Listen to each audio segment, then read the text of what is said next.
The Dawn Flows Home to the Sea, Part 2, by Mikhail Sholokhov, continued. "You haven't come for a wagon again, have you?" the old man said, in an exaggeratedly submissive tone, though he was well-nigh choking with fury. "No, it's something else this time. The commander of all the Don Army, General Sidorin himself, is coming here today, you understand?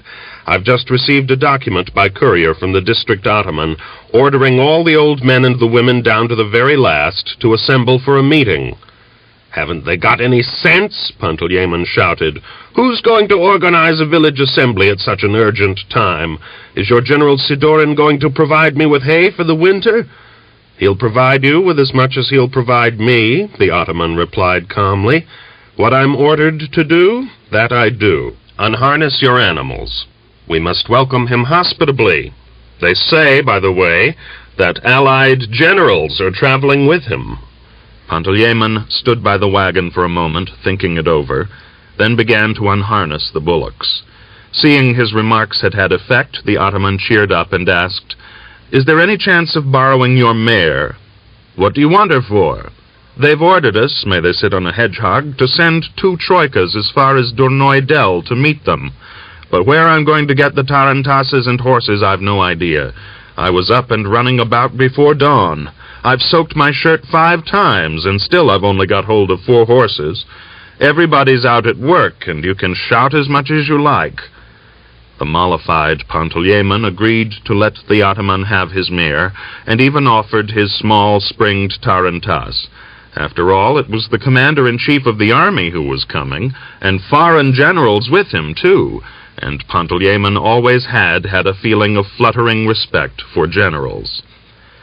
The endeavors of the ataman resulted at last in the assembly of 2 troikas, which were sent off to Durnoy Del to meet the honored guests.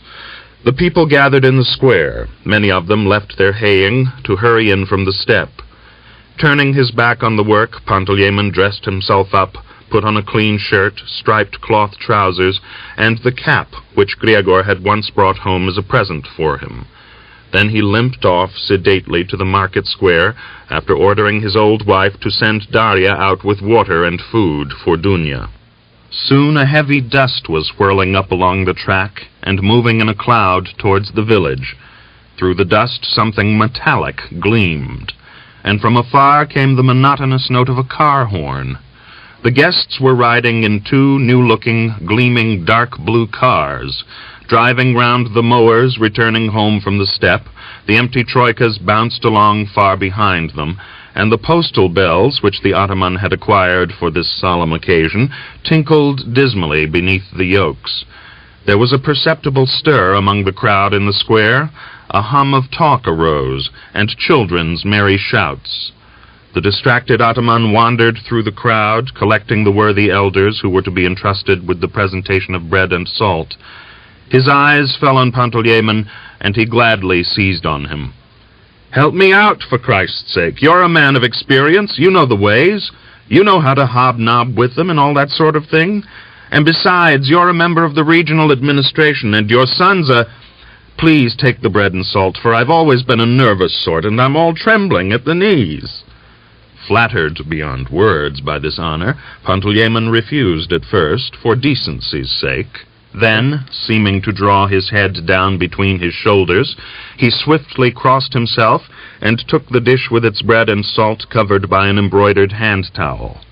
Pushing the crowd aside with his elbows, he stepped to the front. Accompanied by a drove of hoarsely barking dogs of all kinds, the cars swiftly approached the square. "How do you feel? You're not nervous?" the pale-faced ataman inquired of Panteleimon. It was the first time he had ever seen such big bugs. Panteleimon flashed a sidelong glance at him and said in a voice husky with agitation, "Here, hold this while I comb my beard. Take it." The ataman submissively took the dish, while Panteleimon smoothed his mustache and beard and youthfully flung out his chest. Then, resting on the tips of the toes of his maimed leg, so that his deformity was not evident, he again took the dish. But it shook so violently in his hands that the ataman anxiously inquired, "You won't drop it, will you? Oh, look out!" Panteleimon shrugged his shoulders with the utmost contempt. He drop it? Could any man talk such nonsense? He, a member of the regional administration? He, who had been on handshaking terms with everybody in the governor's palace, suddenly to be afraid of some general? This wretched little ataman had gone right out of his mind. My brother, when I was in the army region, I had tea with sugar in it with the vice-ataman himself, Panteleimon began, but the words froze on his lips. The leading car halted about a dozen paces away. A clean-shaven chauffeur in a cap with a large visor and narrow non-Russian epaulets on his tunic nimbly jumped out and opened the door. Two officers dressed in khaki gravely got out and made their way towards the crowd. They walked straight towards Panteleimon, and as he drew himself up to attention, so he remained transfixed. He guessed that these modestly dressed people must be the generals, and that those who came behind and were dressed more finely were simply members of their suite. Then, where were the generals' solid epaulets? Where the shoulder knots and medals? And what sort of generals were these, if they were quite indistinguishable from ordinary military clerks? The old man stared without blinking at the approaching guests, and his look revealed more and more open amazement. For one moment he was bitterly disillusioned. He even felt affronted, both because of his solemn preparation for the meeting, and also because these generals were a disgrace to the very title of general. Damn it, if he had known this was the kind of general that was going to turn up, he wouldn't have dressed himself so carefully, and wouldn't have waited for them with such a tremor of expectation, and in any case wouldn't have stood like a fool with a dish in his hands, and on it bread badly baked by some snotty-nosed old woman. No, Panteleimon Prokofyevitch had never been a laughing-stock in the people's eyes, but now that had happened. A moment ago he had heard the children giggling behind his back, and one little devil even shouted at the top of his voice, "Boys, look how old Hoppy Milyakov has given himself a pain. He looks as though he's swallowed a brush." If only there had been good reason for enduring the jeers and straining his stiffly held lame leg. All Panteleimon's entrails were bubbling with indignation, and this accursed coward of an ataman was the cause of it all. He had come and gabbed away, taken the mare and the tarantass, and had run all over the village with his tongue hanging out looking for bells for the troikas. And in truth the man who has never seen anything worth seeing is glad of a rag. In all his life Panteleimon had never seen such generals. Take the Imperial Review, for instance. You'd see a man marching along with his chest covered with medals and wearing gold lace.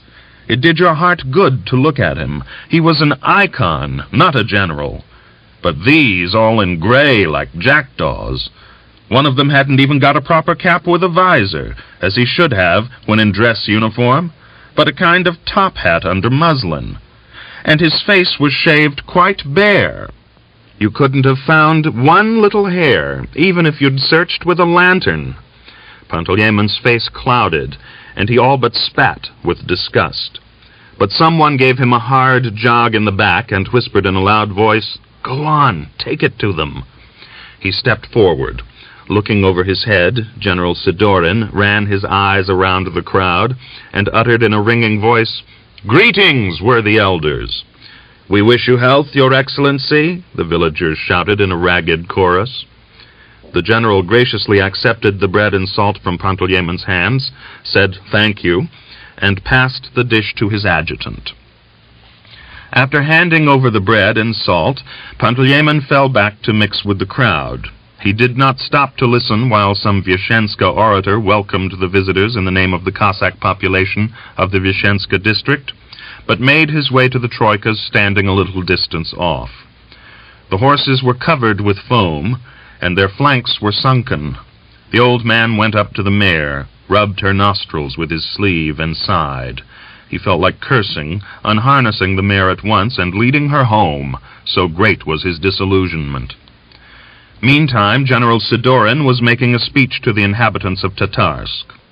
Approvingly referring to their militant activities in the rear of the Reds, he said, "You have fought valiantly against our common enemies.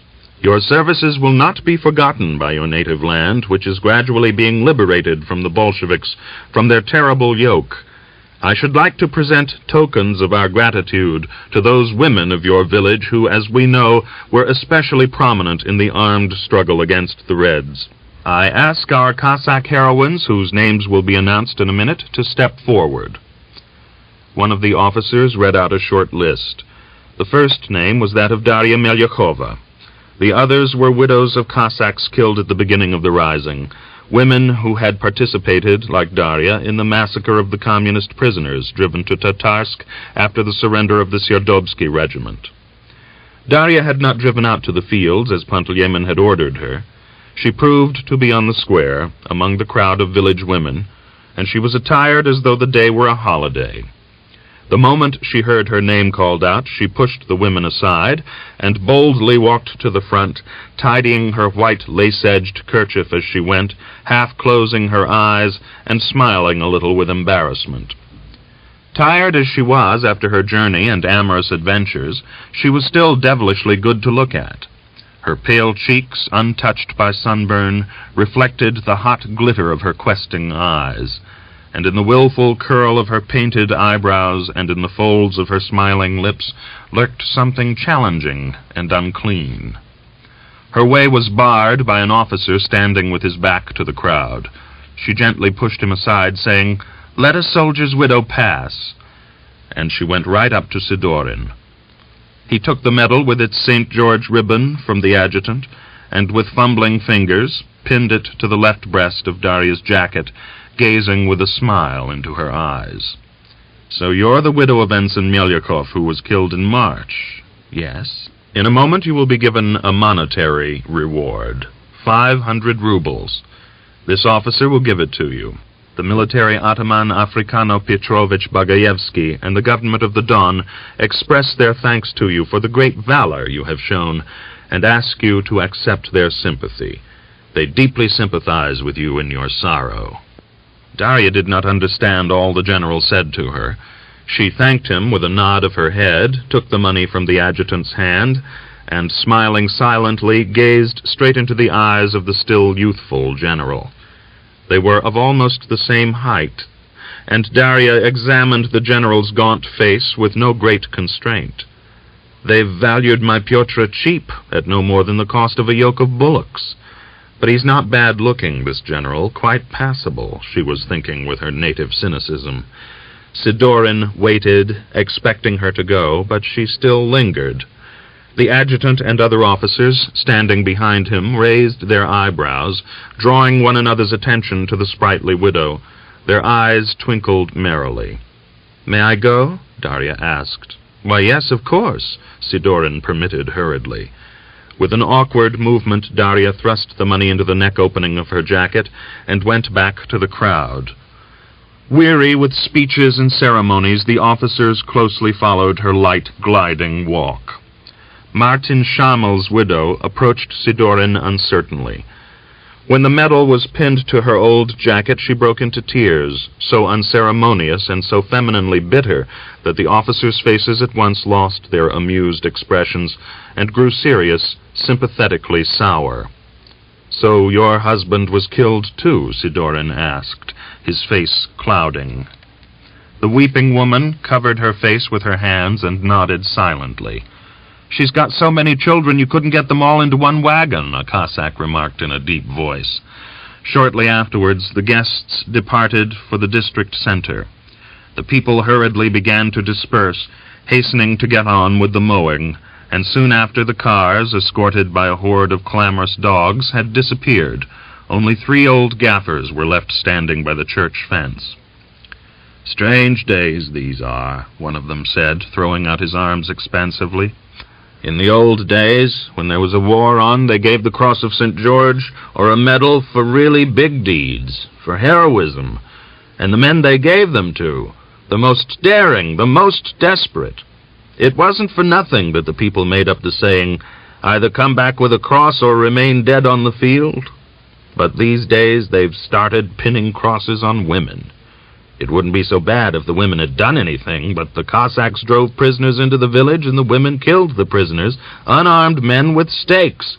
Where's the heroism in that? I don't understand. God forgive me." Another weak-sighted and feeble old man planted one foot aside, slowly drew a rolled cloth wallet out of his pocket, and said, "The authorities can see better from Novocherkass. I expect they reasoned it out this way. The women have got to have something to attract them as well, so as to raise everybody's spirits, so everybody should fight better. Here's a medal, and here's 500 rubles. What woman could say no to such an honor? Some of the Cossacks might not want to go to the front, might want to keep safely out of the war. But could they stay at home now? Their wives would scorch their ears for them. The night cuckoo always cuckoos the loudest, and every woman will begin to think, maybe they'll pin a medal on me." "You're talking nonsense, Cousin Fyodor," the third man objected. "They deserved to be rewarded, and so they were rewarded. The women are left widows. The money will be a great help to them on their farms, and the medals have been given them for their bravery. Darya Melyakova was the first to condemn Kotlyarov to death, and quite right, too. The Lord is the judge of them all, but you can't blame the women. Their own blood calls loud." The old gaffers argued and swore away until the church bell rang for vespers. The moment the sexton struck the bell, all three rose, removed their caps, crossed themselves, and decorously entered the church enclosure. Chapter 4. It was amazing how life had changed in the Melyakov family. It was not so long since Panteleimon Prokofievitch had felt himself the all-powerful master of the house, and every member of the family obeyed him unconditionally. The work was carried on by all jointly. They shared their joys and their sorrows, and a strong, abiding agreement was evident in all their existence. The family had been firmly welded together in one. Yet since that last spring, everything had changed. Dunya was the first to break away. She did not openly disobey her father, but she did any work that fell to her with obvious reluctance, and as though she were not working for herself, but for hire. Outwardly, she grew very reserved, alienated from the others. Rarely was her carefree laugh to be heard nowadays. After Gregor's departure for the front, Natalia also grew less intimate with the old people. She spent almost all her time with the children, talked freely only with them, and occupied herself with them, and it seemed as though she were quietly but deeply grieving over something. But not by a single word did she share her sorrow with any other member of the family. She complained to nobody, and kept her burden entirely to herself. As for Darya, she changed completely after her journey with the wagon and bullocks.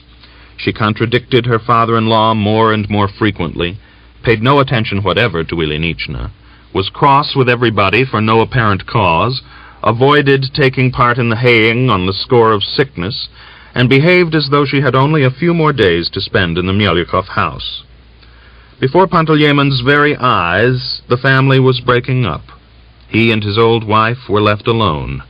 The family ties were destroyed swiftly and unexpectedly.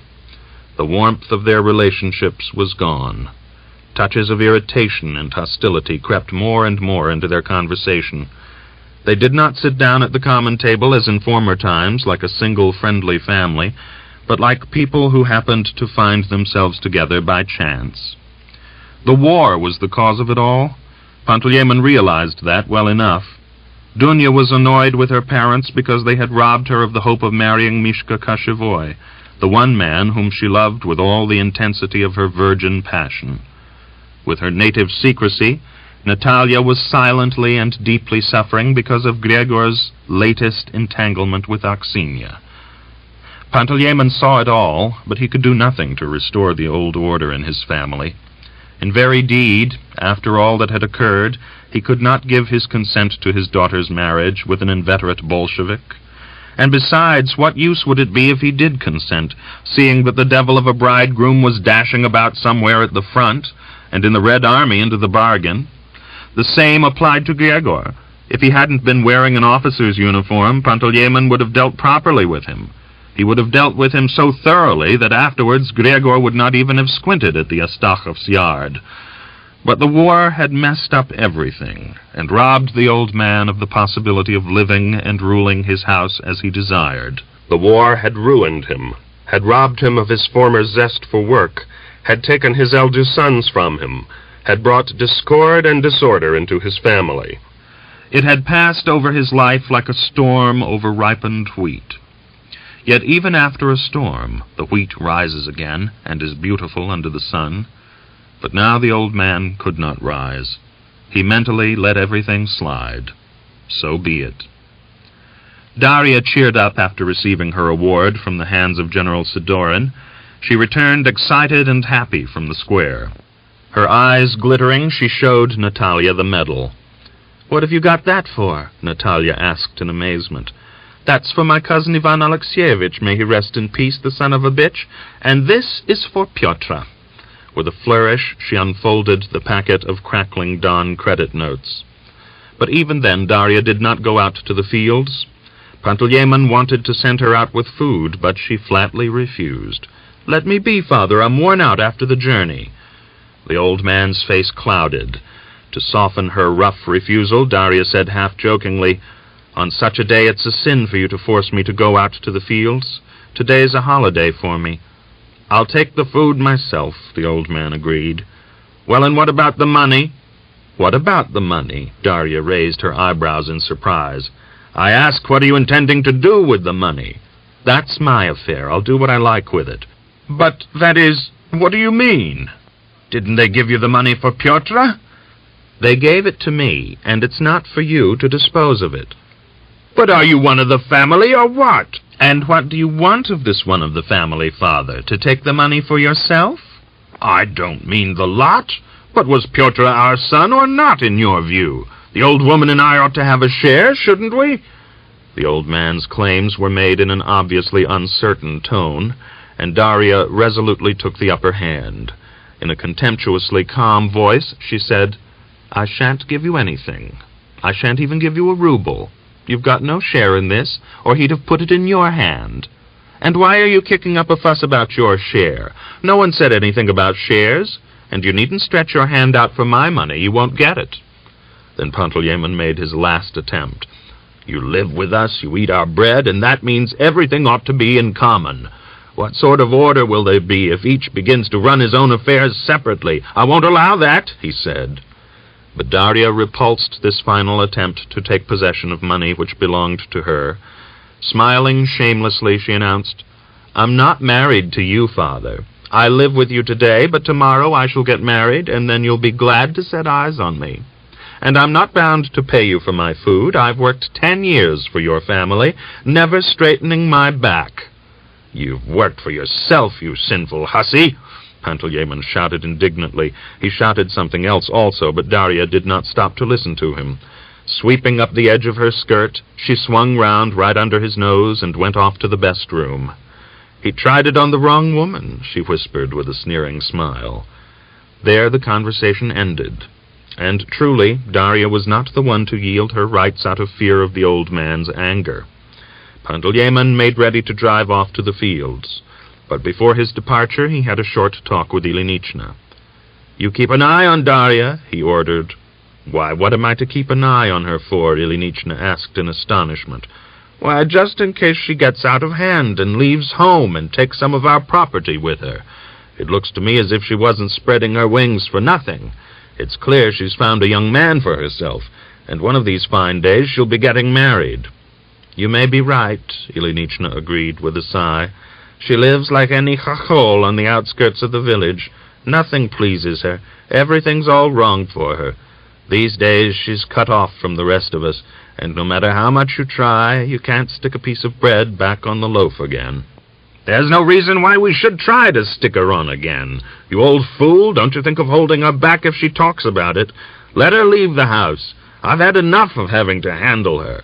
Panteleimon climbed onto the wagon. As he called to the bullocks, he ended, "She saves herself from work like a dog from flies, but she's always trying to get the best piece for herself and to have a good time. Now Pyotr's gone, God rest his soul. We don't want to keep the likes of her in the family. She's not a woman, she's a sticky disease." The old people's assumptions were mistaken. Daria was not even thinking of getting another husband. She was not thinking of married life. She had another burden on her mind. All that day she was sociable and gay. Even the dispute over the money had no effect on her spirits. She spent a long time twisting and turning before the mirror, examining the medal from all angles. She dressed and redressed herself 5 times to see which jacket the striped St. George ribbon most suited, and joked, "Now I ought to win some more crosses." Then she called Ilinichna into the best room, pushed 2 20-ruble notes into her palm, and pressing the old woman's knotted hand to her breast with her own burning hands, whispered, "That's for prayers for Pyotr. Order masses for him, and boil some porridge to take to the church for him." Footnote. It was the custom to boil barley, rice, or other cereals with honey and currants to take to church when memorial masses were to be said. She burst into tears, but a minute later, though her eyes were still glittering with tears, she was playing with Mishatka, flinging her silk holiday shawl over him, and laughing as though she had never wept and never known the salty taste of tears in all her life. She grew even more gay when Dunya returned from the fields. She told how she had been given the medal and jokingly imitated the solemn tone in which the general had spoken. Then saucily, surreptitiously winking at Natalia with a serious face, she assured Dunya that soon she, Darya, an officer's widow awarded the Cross of St. George, was to be raised to officer's rank and appointed to the command of a company of elderly Cossacks. Natalia sat mending the children's shirts and listening to Darya, suppressing a smile. But Dunya was completely bewildered and asked, folding her hands imploringly, "Darya, Darya, dear, don't tell stories for Christ's sake. For now I really don't know when you're telling stories and when you're telling the truth. Tell me all about it seriously." "Don't you believe me? Well, then you must be a stupid girl. I'm telling you the simple truth. The officers are all at the front, and who's going to teach the old men how to march and all the things you have to know when you're a soldier? You wait till they're put under my command, and then I'll handle them, the old devils. This is how I shall command them." Darya closed the door leading to the kitchen to make sure her father-in-law did not see her, then swiftly tucked the edge of her skirt between her legs, and seizing it from the back with one hand, her bare, shining calves gleaming, she marched about the best room, halted close to Dunya, and gave orders in a chesty voice.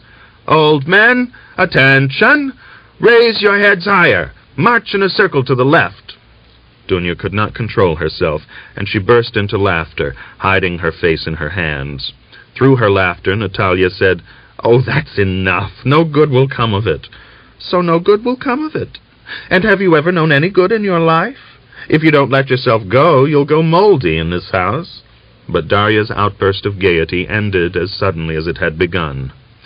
Half an hour later she retired to her room, angrily tore the ill-boding medal from her breast, and flung it into the chest. Then, resting her cheeks on her hands, she sat a long time by the window. At night she slipped off somewhere or other, and returned only after the first cock-crow. After that she worked hard in the fields for 4 days. The haying was in a sad way. There was a shortage of workers. Not more than 4 acres or so could be mowed in a day. The mown hay was soaked with rain, and that added to the work. The swaths had to be tossed and dried in the sun. Before they could be raked into cocks, a heavy rain again fell, and continued from nightfall till dawn with autumnal constancy. Then fine weather set in, an eastern wind blew, the mowing machines again began to clatter out in the steppe, a sweetish, bitter scent of mildew came from the blackened cocks, the steppe was enveloped in haze, and the indistinct outlines of the guardian mounds, the bluish gaps of the ravines, and the green caps of the willows above the distant ponds emerged vaguely through the azure mist. On the 4th day, Darya made ready to go to the district center straight from the fields. She announced her intention when she sat down in the field camp for the noonday break. In a disgruntled, sneering tone, Panteleimon asked, "Why all this hurry? Can't you wait till Sunday?" "I've got business to do, and it won't wait." "Not even 1 day?" Through set teeth, Darya answered, "No."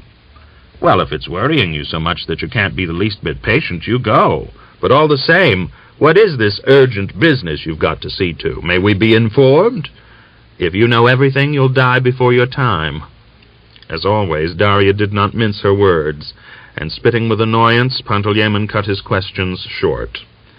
Next day, on her way back from the district center, Darya turned aside to call at Tatarsk. Only Ilinichna and the children were at home. Mishatka was about to run up to his aunt, but she coldly pushed him away and asked her mother-in-law, "Where's Natalia, Mother?" "She's in the vegetable plot, watering the potatoes." "What do you want her for? Has the old man sent for her? He isn't mad, is he? You tell him I said so." "Nobody's sent for her. I had something I wanted to say to her." "Did you come in on foot?" "Yes." "Will our folk be finished soon?" "Tomorrow, probably." "But wait a bit, where are you flying off to? Has the rain spoilt much of the hay?" the old woman questioned with importunity, following Darya as she went down the steps. "No, not much." "Well, I'm going. I haven't got time." "Drop in on your way back from the garden and pick up a shirt for the old man, do you hear?" Darya pretended she had not heard and hurriedly made her way to the cattle yard.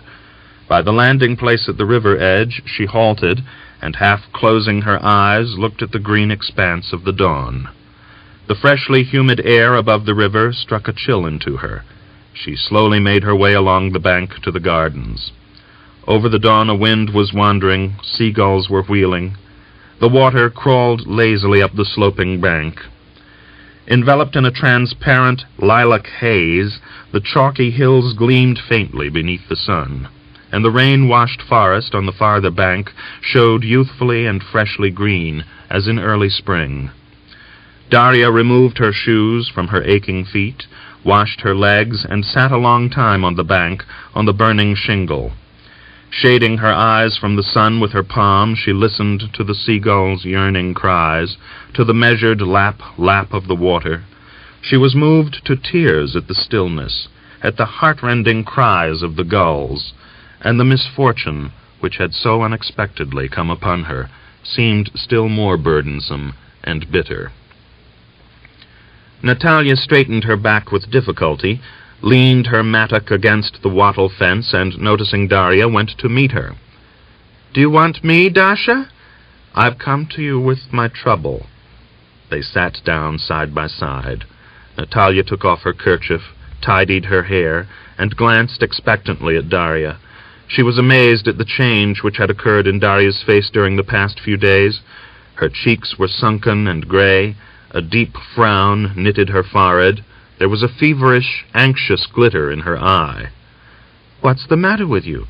You've gone quite dark in the face," Natalia asked sympathetically. "You'd go dark in my place," Darya forced a smile, then was silent. "Have you got much more to hoe?" "I'll be finished by evening. But what has happened to you?" Darya convulsively swallowed her spittle and answered hurriedly in a dull voice. "I'll tell you what. I'm ill. I've got a filthy disease. I caught it when I went on that last journey. Some accursed officer gave it to me." "So, you've paid for your pleasure." Natalia clapped her hands in fear and distress. "Yes, I've paid for it, and there's nothing to be said, and nobody to complain of. It's just my weakness. The swine made up to me, soft-soaped me. He had white teeth, but he was rotten at heart. And now I'm finished." "Poor wretch. But now what? Now what are you going to do?" Natalia stared at Darya with dilated eyes, while Darya, gazing down at her feet, recovered her composure and went on more calmly. "You see, even on the way back I began to notice things. At first I thought maybe it was just, you know yourself that women have all sorts of troubles. Last spring I lifted a sack of wheat from the ground, and it made me go 3 weeks over my period.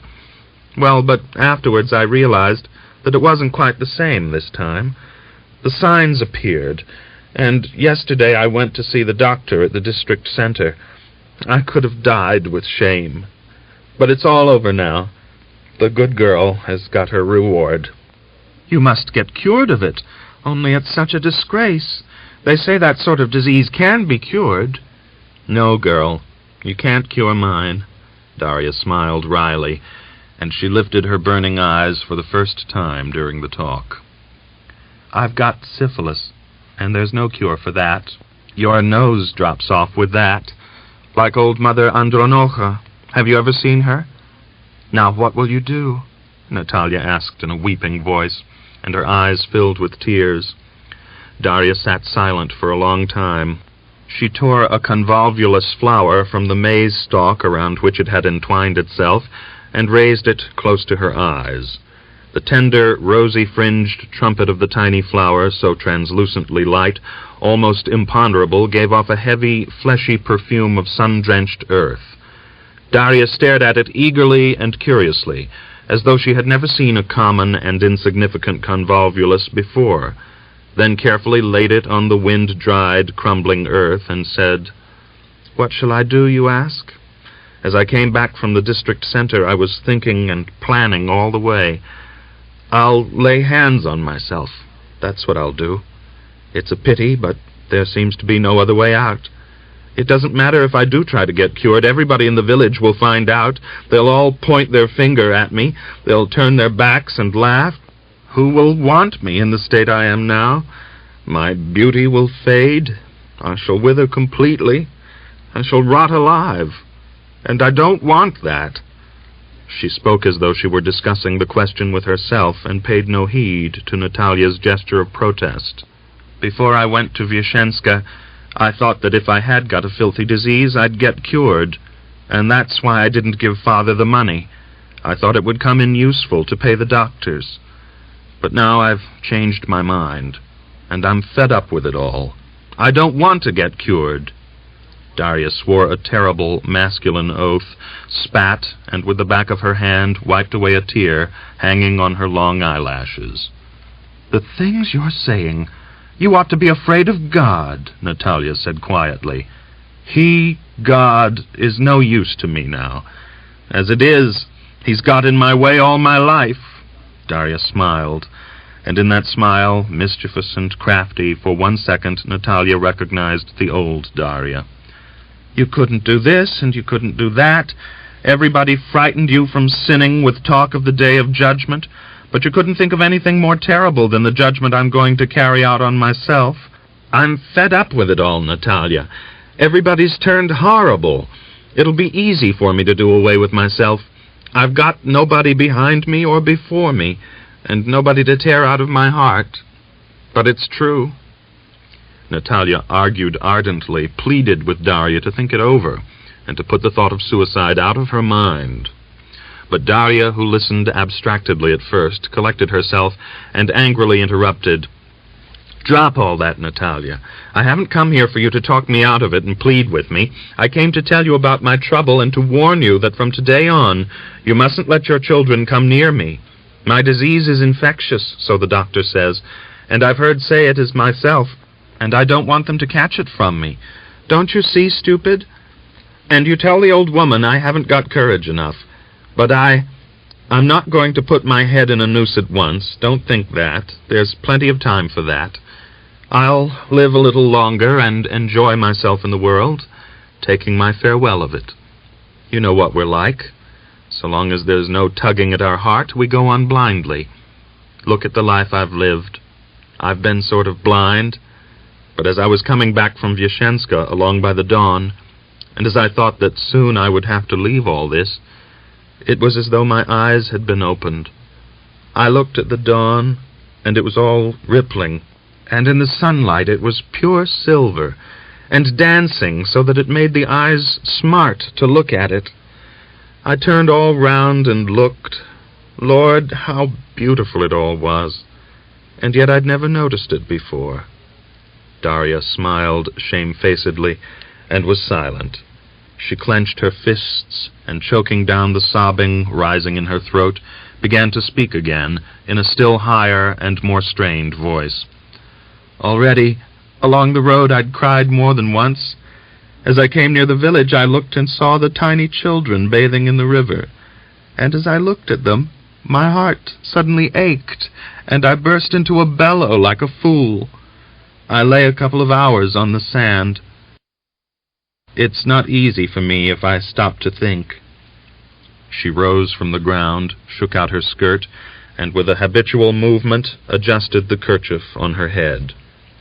"The only joy I get when I think of death is that in the next world I shall see Pyotr again. Well, I shall say, my old friend Pyotr Pantelyevich, take back your wanton wife. With her customary cynical facetiousness, she added, but he won't be able to beat me in that world. They don't let quarrelsome ones into heaven, do they? Well, goodbye, Natalia, dear. Don't forget to tell Mother about my trouble. Natalia sat covering her eyes with her slender, dirty palms. Between her fingers, tears glittered like resin in splinters of pine. Darya reached the plated wattle gate, then turned and said in a businesslike tone, From today on, I shall eat from separate dishes. Tell Mother so. Oh, yes, and one other thing. Tell her she's not to say anything to Father about it, or the old man will go mad and turn me out of the house. And that would be the last straw. I'm going straight out to the mowing now. Goodbye. The mowers returned from the steppe next day. Pantelyevich decided to start carting in the hay after dinner. Dunya drove the bullocks down to the Don for water, and Ilinichna and Natalia swiftly laid the table. Darya came last to the table and sat down at the end. Ilinichna set a small plate of cabbage soup before her, put a spoon and a piece of bread before her, and, as usual, poured the soup for the others into the one large common bowl. Pantelyevich stared at his wife in surprise, indicated Darya's plate with his eyes, and asked, "What's all that? Why have you poured out her soup separate? Isn't she any longer of our faith?" "Whatever do you want? Get on with your food." The old man gave Darya a humorous look and smiled. "Aha! I understand. Since she's been given a medal, she doesn't want to eat out of the common dish. What's the matter, Darya? Turning up your nose at supping out of the one bowl with us?" "No, I'm not turning up my nose. I mustn't," Darya huskily answered. "And why not?"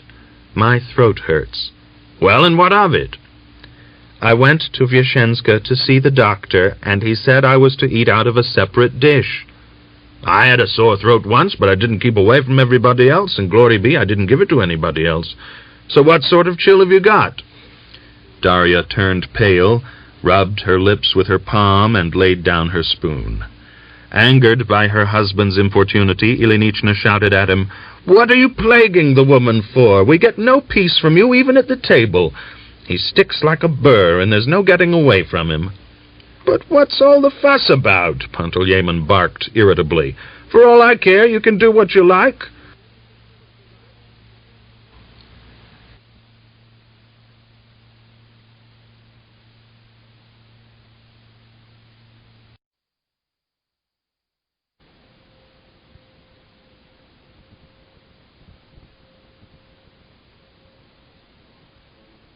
The Dawn Flows Home to the Sea, Part 2, by Mikhail Sholokhov, continued. "But what's all the fuss about?" Pantelyevich barked irritably. "For all I care, you can do what you like." In his annoyance, he poured a spoonful of hot soup into his throat, burned himself, and, spitting out the soup all over his beard, roared madly, "You don't know how to serve up food properly, curse the lot of you! Whoever serves up soup straight from the fire?" "If you were to talk less at the table, the soup wouldn't burn you," Ilinichna consoled him.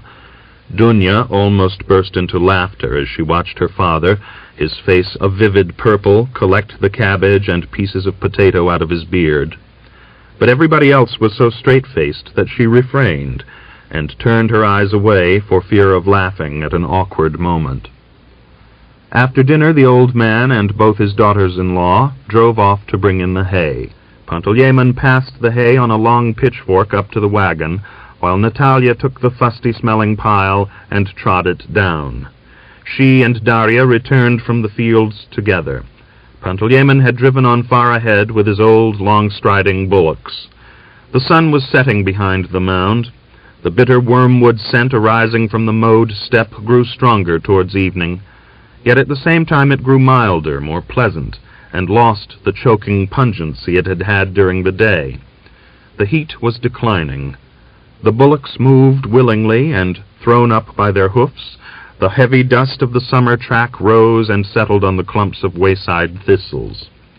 The thistle-heads, with their spreading raspberry crowns, flamed brilliantly. Over them the bees were hovering, Lapwings flew off to the distant steppe pond, calling to one another as they went. Darya lay face downward on the swaying wagon, resting on her elbows, occasionally glancing at Natalia. Lost in thought, Natalia was gazing at the sunset.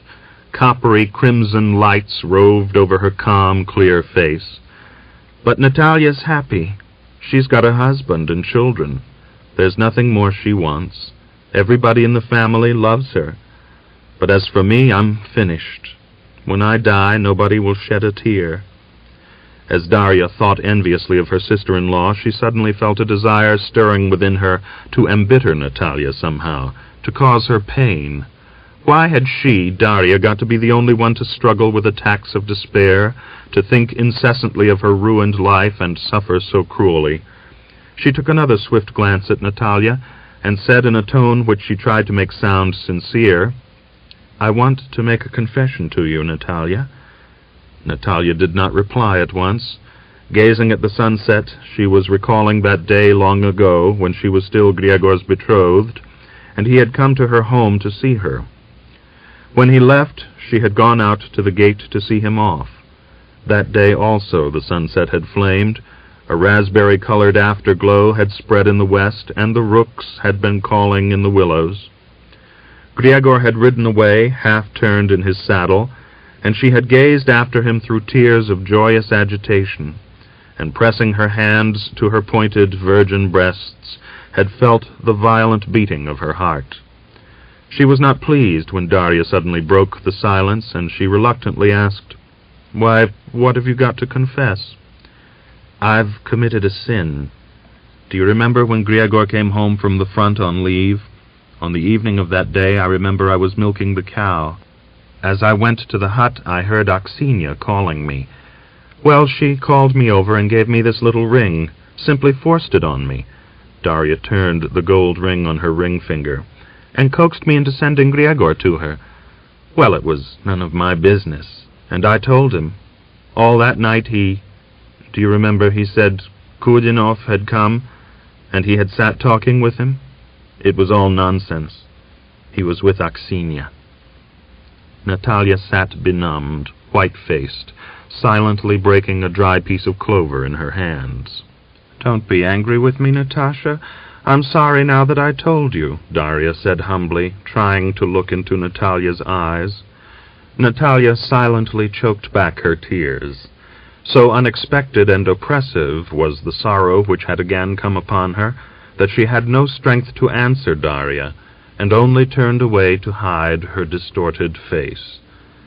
As they drove into the village, Darya thought in her vexation with herself, "The devil must have egged me on to peck at her.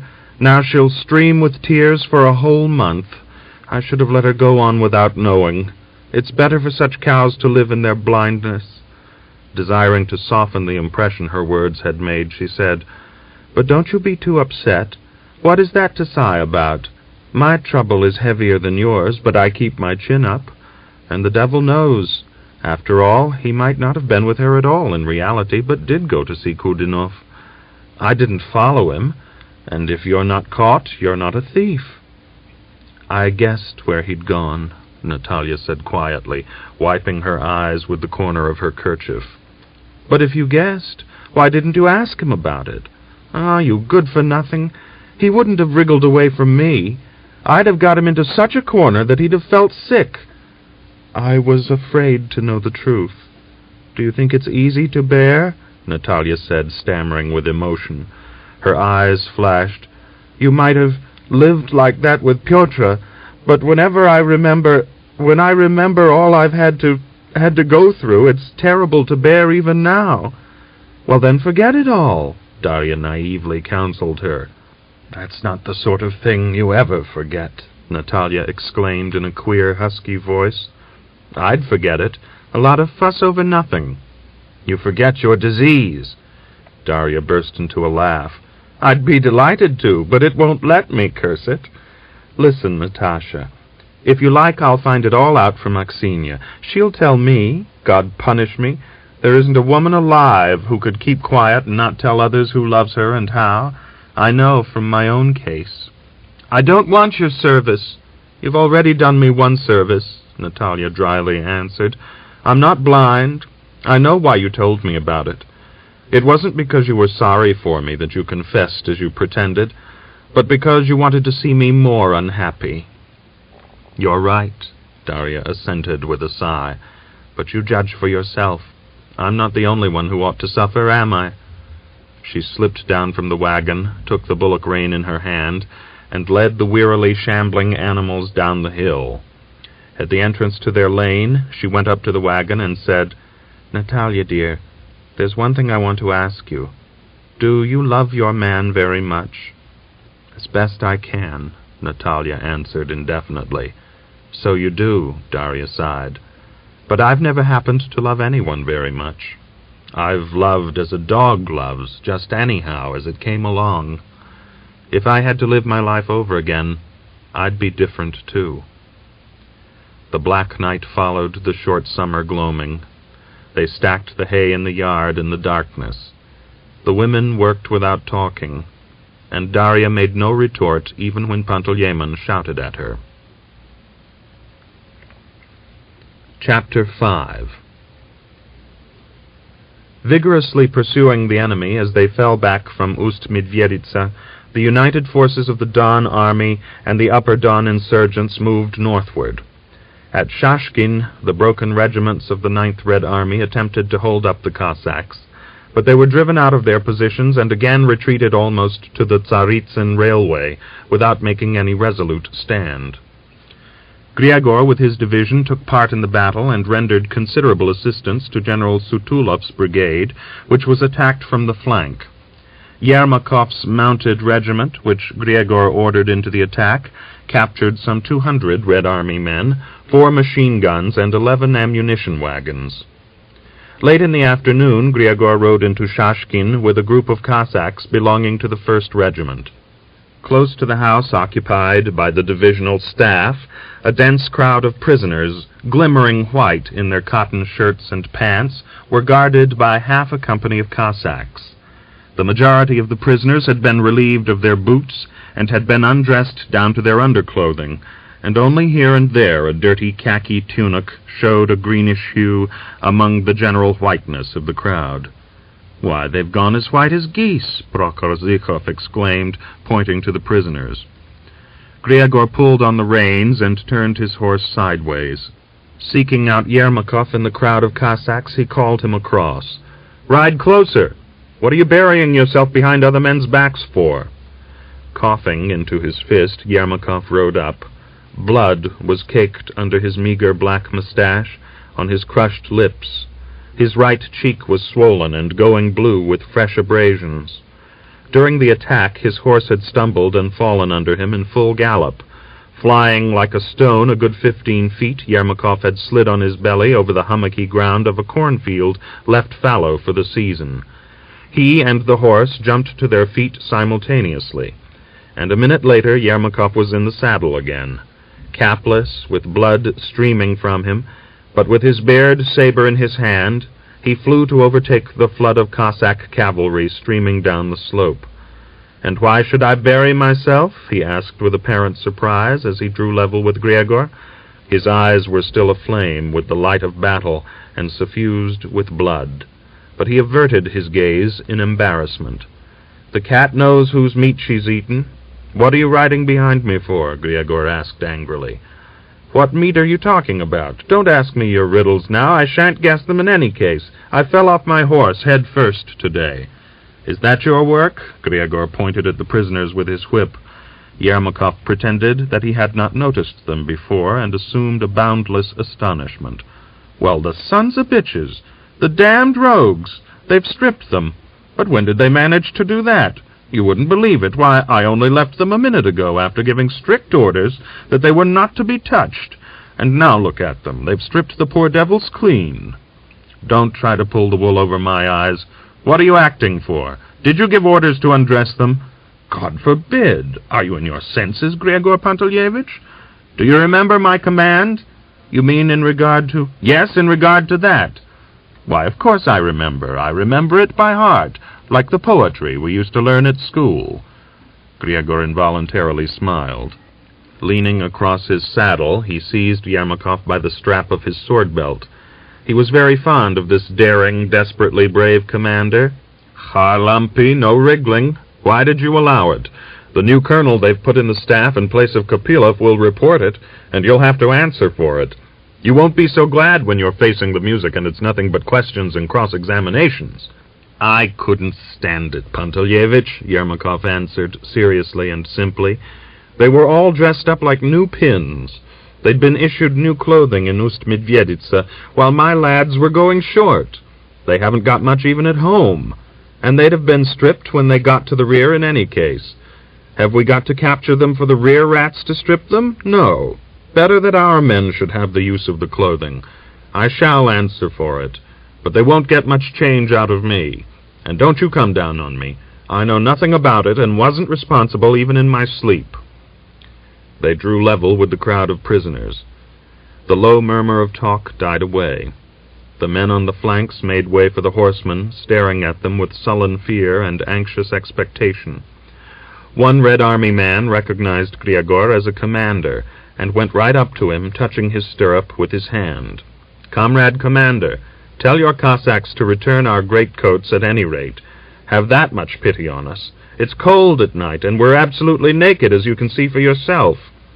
"I don't suppose you'll get frostbite in the middle of summer, you marmot," Yermakov replied harshly. Pushing the man aside with his horse, he turned to Griagor. "Don't you worry. I'll give orders for them to be allowed some of the old clothing. Now stand away, warriors. You should be killing the lice in your trousers and not fighting Cossacks." In the staff room, the captured company commander was being examined. The new chief of staff, Colonel Andreyanov, was sitting behind a table covered with ancient oilcloth. Andreyanov was an elderly, snub-nosed man, with hair very gray at the temples, and with large, childishly prominent ears. The Red Commander stood in front of the table, a couple of paces away. The prisoners' statements were being taken down by one of the staff officers, Captain Sulin, who had been assigned to the division with Andreyanov. The Red Commander, a tall, fiery-mustached man with lint-white hair cut so short that it bristled, stood with bare feet on the ochre-painted floor, shifting from foot to foot, occasionally giving the colonel a swift glance. The Cossacks had left him only his soldier's shirt of yellow, unbleached cotton, and in exchange for his own trousers had given him ragged and badly patched Cossack trousers with faded stripes. As Griagor went over to the table, he saw the prisoner make a swift, awkward attempt to cover his naked body, pulling his trousers torn at the seat around him. "The Orlov Provincial Military Commissariat, you say?" the colonel asked, swiftly glancing at the man over his spectacles. He lowered his eyes again and, half closing them, turned to examining a document in his hands. "Yes." "In the autumn of last year?" "At the end of the autumn." "You're lying." "I'm telling the truth." "I repeat that you are lying." The man shrugged his shoulders and said nothing.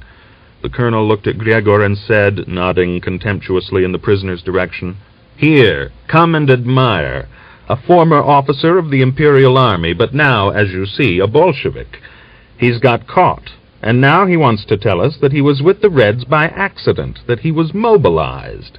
He lies as naively and absurdly as a high school girl, and thinks we're going to believe him. But he hasn't got the courage to admit that he's been a traitor to his fatherland. He's afraid, the scoundrel."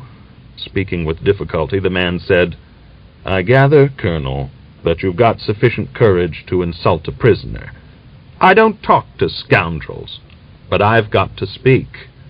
"Be careful. Don't force me to insult you in a more active fashion." "That is easy enough for you in your position. And most important of all, you run no risk in doing so." Griagor, who had not said a word, sat down at the table and looked with a sympathetic smile at the prisoner. The man was white with indignation.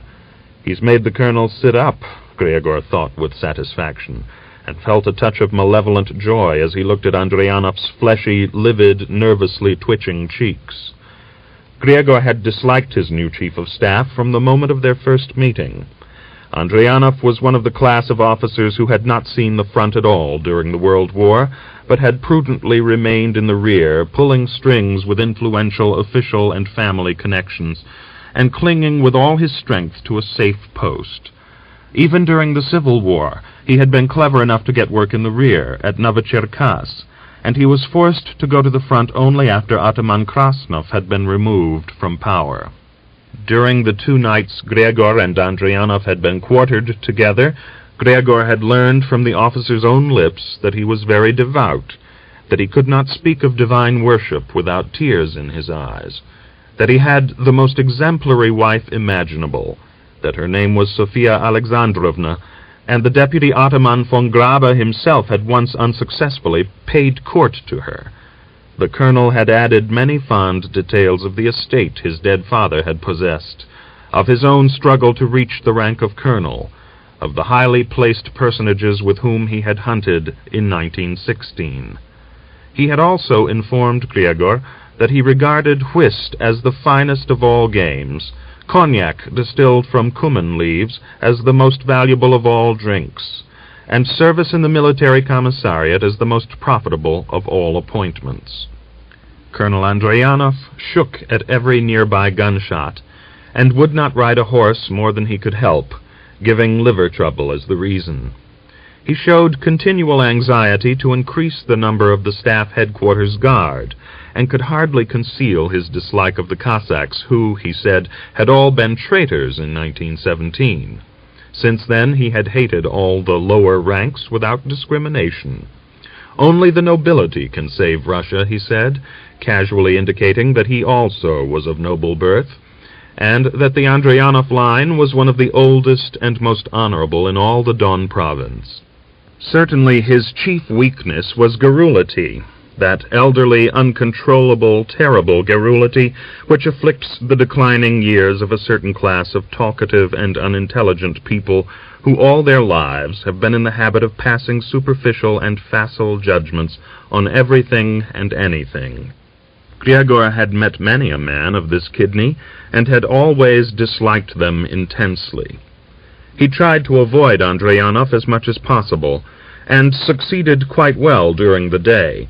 But as soon as they halted for the night, Andrianov sought him out, hurriedly asked, "Shall we share quarters for the night?"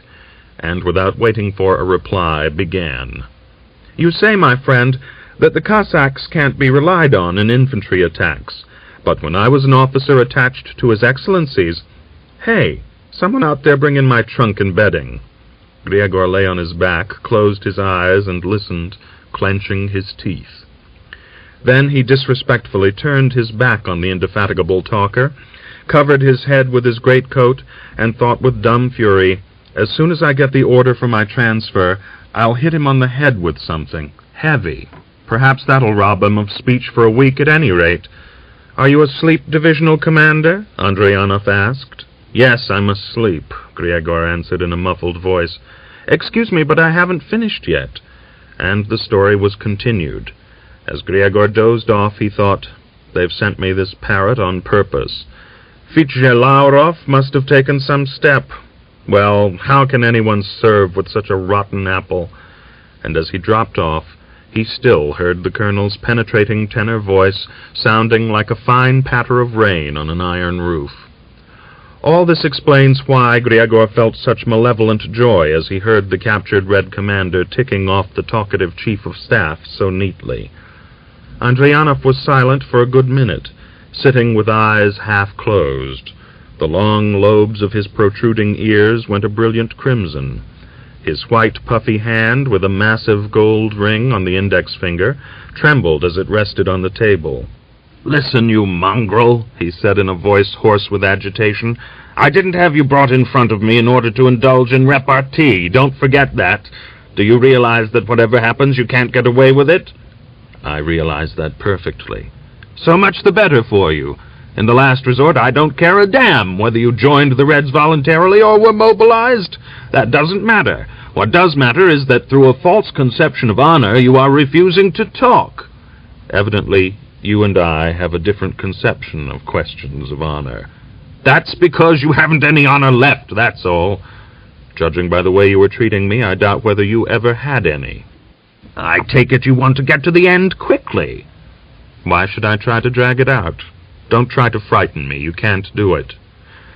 With trembling hands, Andrianov opened his cigarette case, lit a cigarette, took a couple of hurried puffs, and turned again to the prisoner. So you refuse to answer the questions. I've told you all about myself. Go to the devil, I'm not interested in your lousy personality. Please answer the following question. What reinforcements did you receive from the station of Serebryakovo? I've told you I don't know. You do know! Very good, if it pleases you, then I do know, but I shan't tell you. I shall order you to be flogged with ramrods, and then you'll tell. I doubt it. The prisoner touched his mustache with his left hand and smiled confidently. Did the Kaminsky regiment take part in this battle? No. But your left flank was covered by cavalry. What regiment was it? Give it a rest. I tell you once more that I shall not answer such questions. Take your choice. Either you loosen your tongue this minute, you cur, or in 10 minutes you'll be set against a wall. Well? In an unexpectedly high-pitched, youthful, ringing voice, the prisoner answered, I've had enough of you, you old fool, you nitwit. If you'd fallen into my hands, I wouldn't have cross-examined you like this. Andrianov turned pale and seized his pistol holster. Grigory unhurriedly rose and warningly raised his hand. Well, that's enough. You've had your chat, and that'll do. You're both quick-tempered, I can see that. You haven't managed to reach an agreement, but it doesn't matter, and there's nothing more to talk about. He's quite right to refuse to betray his own men.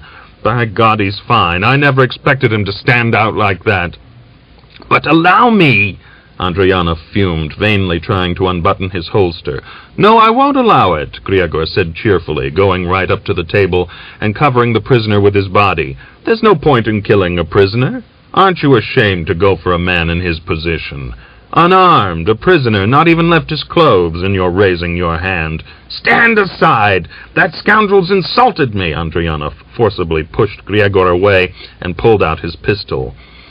The prisoner swiftly turned to face the window, shrugging his shoulders as though cold. Grigory watched the colonel with a smile as he gripped the rough revolver butt in his palm, awkwardly flourished the weapon, then lowered the barrel and turned away.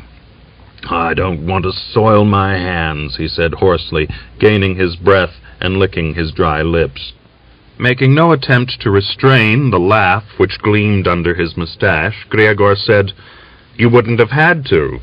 If you look, you'll see your pistol's unloaded. When I got up this morning, I picked it up from the table and had a look at it. There wasn't a single bullet in it, and it can't have been cleaned for a couple of months. You don't take very good care of your personal equipment. Andrianov lowered his eyes, spun the revolver barrel with his fingers, and smiled. Damn it, but you're right.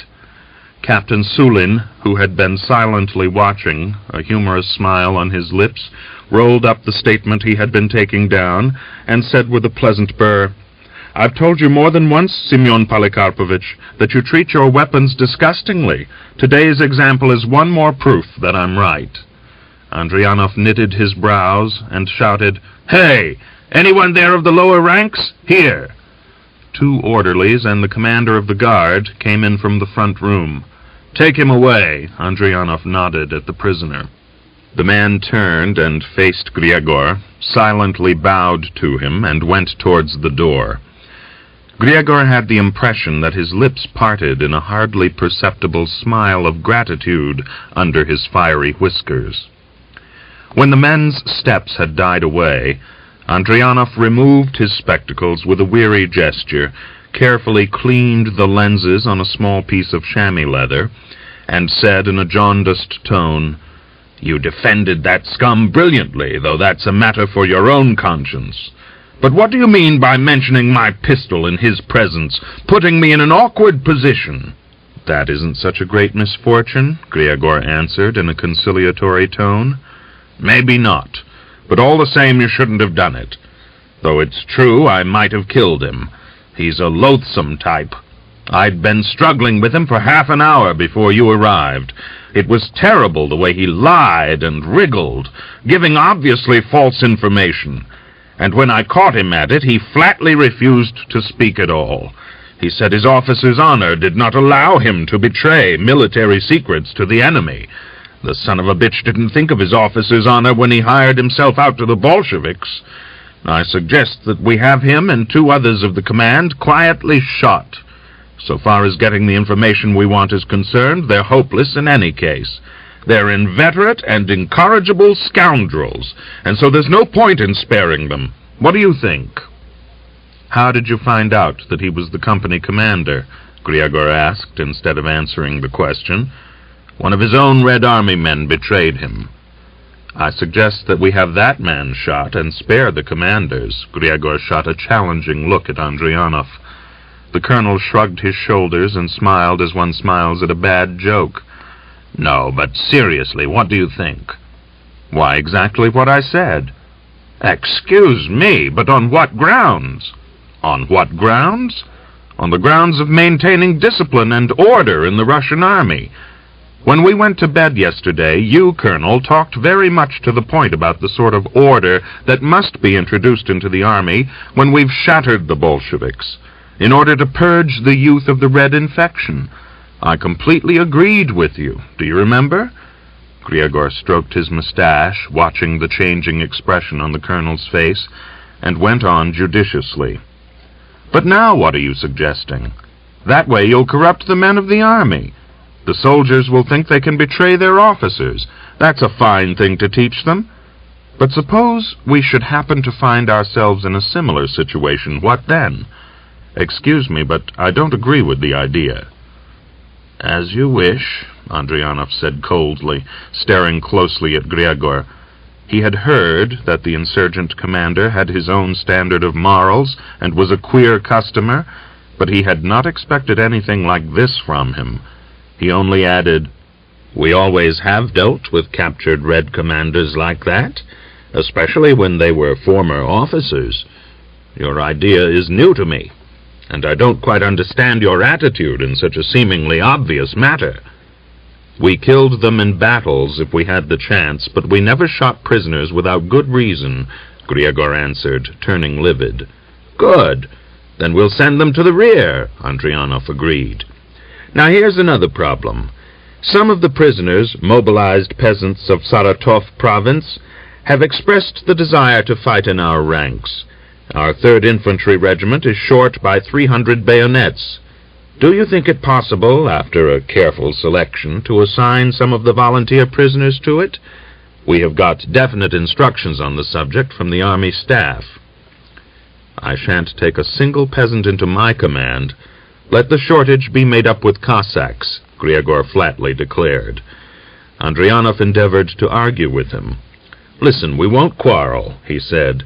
"I understand your desire that the division should consist entirely of Cossacks, but necessity forces us not to turn up our noses even at prisoners. Even in the volunteer army, certain regiments have been brought up to strength with prisoners. They can do as they like, but I refuse to accept peasants." "We won't talk about it any more," Griagor snapped. A little later he went out to give instructions concerning the dispatch of the prisoners to the rear. Over dinner, Andrianov said in a tone of some agitation, "It's clear we're not going to work well together." "That's just what I was thinking," Griagor answered unconcernedly.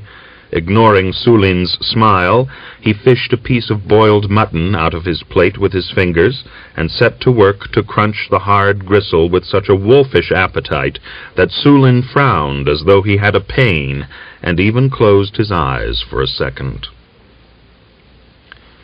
2 days later, the pursuit of the retreating Red forces was taken over by General Salnikov's detachment, and Griagor was urgently summoned to the headquarters staff. After acquainting him with the order issued by the commander of the Don Army breaking up and reallocating the insurgent forces, the chief of staff, a handsome elderly general, said without further preamble, "During the partisan war against the Reds, you commanded your division very successfully. But now we cannot entrust you with a regiment, far less a division. You've had no military education, and in the present conditions of a widely extended front and with contemporary methods of waging war, you are not capable of commanding a large military unit. Do you agree?" "Yes," Griagor answered. I was myself anxious to resign the command of the division. It is very satisfactory that you don't overestimate your abilities. That quality is very rarely found in young officers these days. Well, then, by order of the commander of the front, you are appointed commander of the 4th Squadron of the 19th Regiment. The regiment is now on the march some 15 miles from here, somewhere near the village of Vyaznikov. Report to the regiment today or tomorrow at the latest. I think you have something you want to say? I wanted to be assigned to the commissariat. That's impossible. You'll be needed at the front. In 2 wars, I've received 14 wounds and contusions. That is entirely without significance. You are young, you look fit, and you can still fight.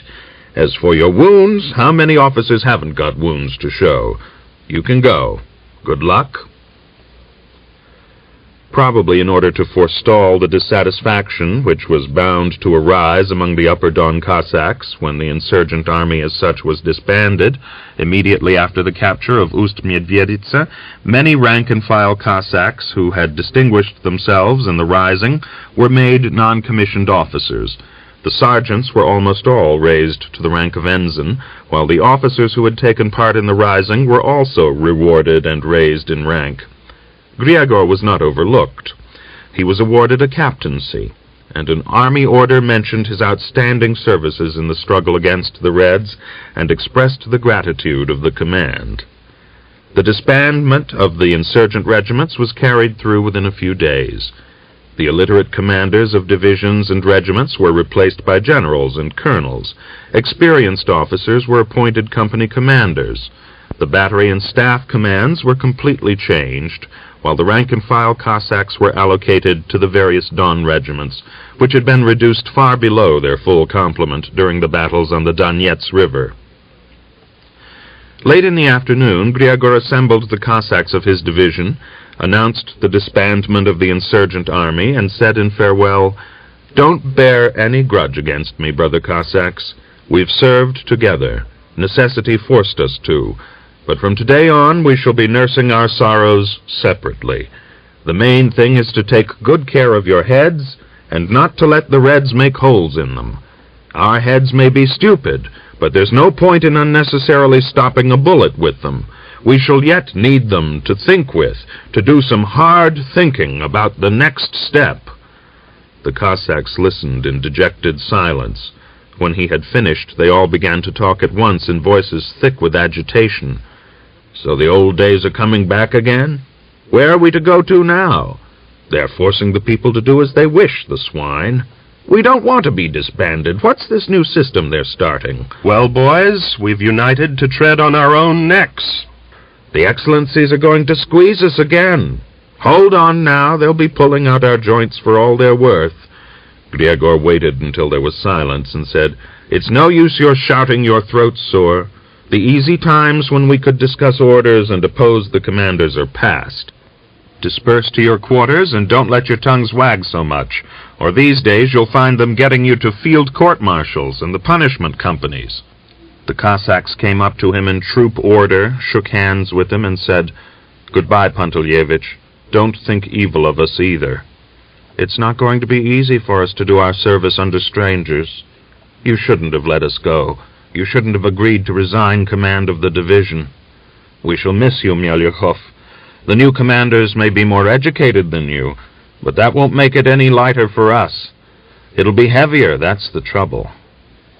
But one Cossack, the squadron jester and wag, remarked, "Don't you believe them, Griagor Panteleyevich. Whether you serve with your own folk or under strangers, it's all the same if your conscience doesn't agree with it." That night, Griagor sat drinking homemade vodka with Yermakov and the other Cossacks, and next morning he rode off with Prokhorezhikov to overtake the 19th Regiment. Before he had had time to take over the squadron and to get properly acquainted with his men, he was summoned to the regimental commander. It was early morning. Griagor inspected the horses, hung about, and reported half an hour later. He expected the strict regimental commander, a martinet to his officers, to pull him up. But the commander gave him a friendly welcome, asked, "Well, what do you think of your squadron? A fine lot, eh?" And not waiting for an answer, staring past Griagor, went on. Well, my friend, I've got to communicate some very mournful news to you. You've had a great misfortune at home. A telegram arrived last night from Vyashenska. I'm granting you a month's leave to arrange your family affairs. You can go at once." "Give me the telegram," Griagor muttered, turning pale. He took the folded sheet of paper, opened it, read it, crushed it in his suddenly sweating hand. With a little effort he regained his self-control, and he hardly stammered as he said, "Well, I didn't expect that. I'd better go. Goodbye." "Don't forget to take your pass." "Of course. Thanks, I shan't forget." He strode into the porch, walking confidently and firmly, holding his sword steady as usual.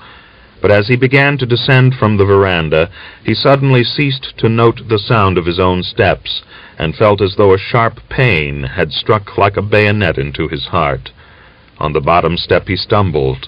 With his left hand he clutched at the rickety balustrade, while with his right he swiftly unbuttoned the collar of his tunic.